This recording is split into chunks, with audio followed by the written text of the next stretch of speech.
Actually, I thought I'd take this opportunity to talk to you a little bit more about cutting. So let's get this in the frame there.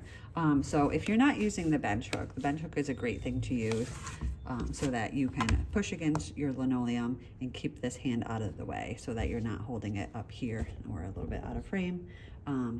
But if you are just cutting a little bit and you want to do it this way, one way to keep your hand safely out of the way is to actually have it on the handle with you, kind of keep two hands down there.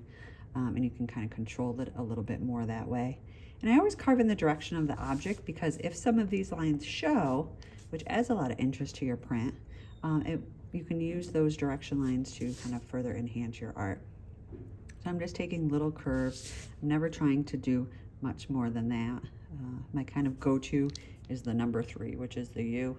You might find that there's one in particular that you like. But I like if I use it lighter, I can get a nice line. You can also use it on its side and kind of carve out a larger area like that. Not quite as much control, but you can really kind of gouge out there.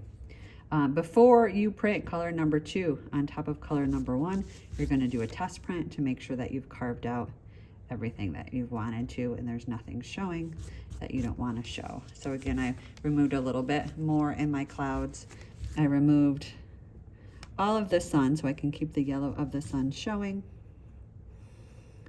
And then I added a little bit of carving into the water so I can have a few yellow reflection lines. So print 2 is going to reveal color number 1 and hide all of the rest.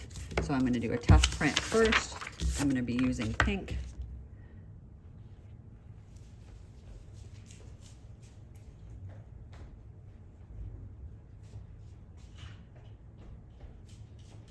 I forgot my roller, so I ran and got that. All right, so I'm going to squeeze the pink out right on the shiny paper. And remember that when we're rolling, we're lifting up and rolling, not going back and forth, so that we're really spreading that ink around. And it's more about getting the ink evenly spread here than it is about getting the ink evenly spread here.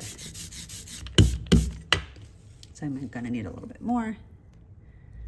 Adding that right in.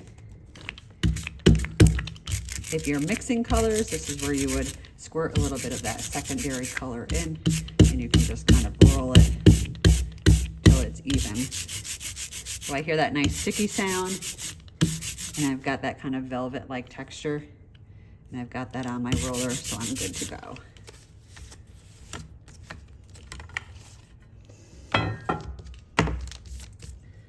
I'm gonna use my template, set that down, and zoom out here a little bit.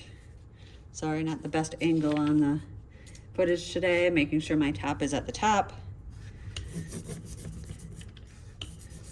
Great color. All right, so I can see in this roll here that it's picking up some of the sun. So I have to decide if it's okay, if I'm all right with having some pink in my sun, or if I want to remove more. And you can see that right here. I'm actually feeling okay with that. Would like a little bit more of it removed, but we'll go ahead and go with it for today. So I'm inking that up, and I'm gonna do a blank piece of paper here. This is gonna be my test print, lining it up with the top, smoothing it with my hand, and using the back of the wooden spoon to really burnish or rub the whole plate. I always peek just in case there's something that I've missed. You can go back, burnish it some more. And there we go. There's our pink print. We'll save that one. And I'm ready to ink and apply to the white.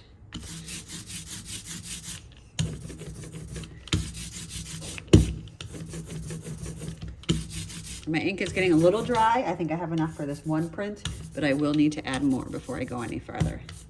All right, here is the tricky part, lining up print number 1 with print number 2.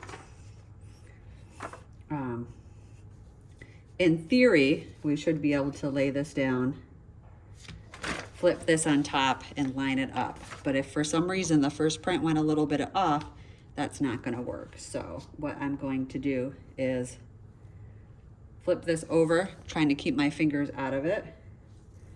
laying it down on top of the print, giving it a press, and flipping it over. Now, if you're confident that you lined up the first way, then go ahead and use this paper as a guide to set your print in, which actually in peeking, I think mine would have been okay doing that. I'll try that with the next one. Now, no, we can't go back to our first print. Everything we did in yellow is gone now. We've carved it out. So you've really got to, as you go forward, making sure each print, thinking ahead, paying attention, and doing what it is that you intended to do.